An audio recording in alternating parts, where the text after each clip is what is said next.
Hi friends, welcome to my channel. நம்ம இன்னைக்கு ஒரு சூப்பரான, ஒரு டேஸ்ட்டான, குழந்தைங்களுக்கு ரொம்பவே பிடிச்சமான ஒரு ரெசிபி தாங்க செய்ய போகிறோம். அது ரொம்பவே ஈஸியாகவும் இருக்கும். அந்த ரெசிபி எப்படி செய்யறதுன்னு சொல்லிட்டு வாங்க பார்க்கலாம்.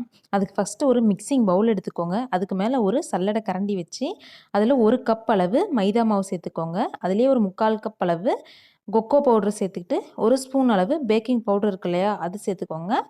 1/4 டீஸ்பூன் அளவு பேக்கிங் சோடா சேர்த்துக்கிட்டு கொஞ்சமாக 1/4 டீஸ்பூன் அளவு உப்பு சேர்த்துக்கோங்க. உப்பு சேர்த்துக்கிட்டு சர்க்கரை இருக்கு இல்லையா, அதை ஒரு 1/2 கப் அளவு சர்க்கரையும் நல்லா பொடிச்சிங்கன்னா, நல்லா மிக்சியில் அரைச்சிங்கன்னா பொடியாக 3/4 கப்பு வரும். அதை சேர்த்துக்கிட்டு நல்லா சலிச்சு எடுத்துக்கோங்க. இந்த மாதிரி சலிச்சு எடுக்கும்போது அந்த கேக் வந்து நம்மளுக்கு ரொம்ப சாஃப்டாக கிடைக்கும். அதனால் இப்படி சலிச்சு எடுத்துக்கோங்க. சலிச்சு எடுத்ததுக்கப்புறம் அதை நல்லா மிக்ஸ் பண்ணி விட்டுட்டு அதில் ஆயில் இருக்கு இல்லையா, வெஜிடபிள் ஆயில், நீங்கள் வந்து கல்லெண்ணெயோ இல்லை தேங்காய் எண்ணெயோ ஊற்றுனீங்கன்னா அந்த அதோட வாசம் தான் வரும். அதனால் ரீஃபைண்ட் ஆயில், வெஜிடபிள் ஆயில் நீங்கள் சேர்த்துக்கலாம். ஒரு 1/4 கப் அளவு வெஜிடபிள் ஆயில் சேர்த்துக்கோங்க. சேர்த்துக்கிட்டு அதை நல்லா கிளறி விடுங்க. அதுலேயே ஒரு 1/2 கப் அளவு பால் சேர்த்துக்கோங்க. நல்லா காய்ச்சி ஆற வச்ச பால் தாங்க நான் சேர்த்துருக்கேன். அந்த பால் சேர்த்துக்கிட்டு அதை நல்லா மிக்ஸ் பண்ணி விடுங்க.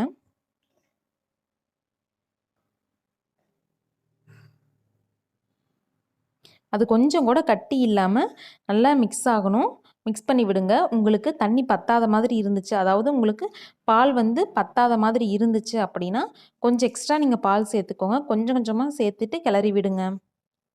உங்களுக்கு ஸ்பூன்லேயோ கரண்டிலேயோ உங்களுக்கு கிளறது ரொம்ப கஷ்டமாக இருக்குது அப்படின்னா விஸ்கு பயன்படுத்தி நீங்கள் கிளறி விட்டீங்க அப்படின்னா கொஞ்சம் கூட கட்டி விழுவாதுங்க.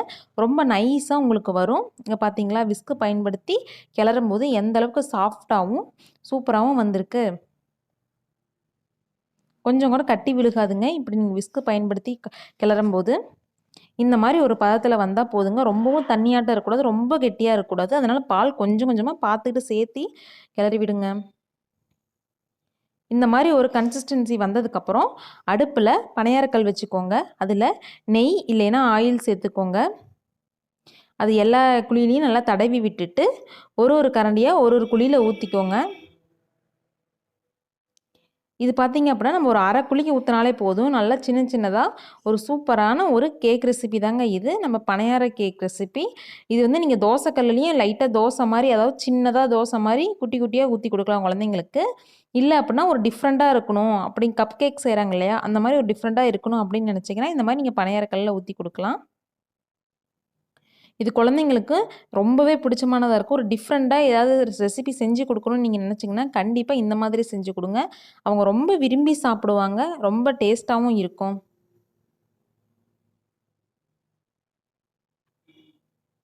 இது பார்த்தீங்கன்னா அடுப்பை லோ ஃப்ளேமில் வச்சு தாங்க நீங்கள் செய்யணும்.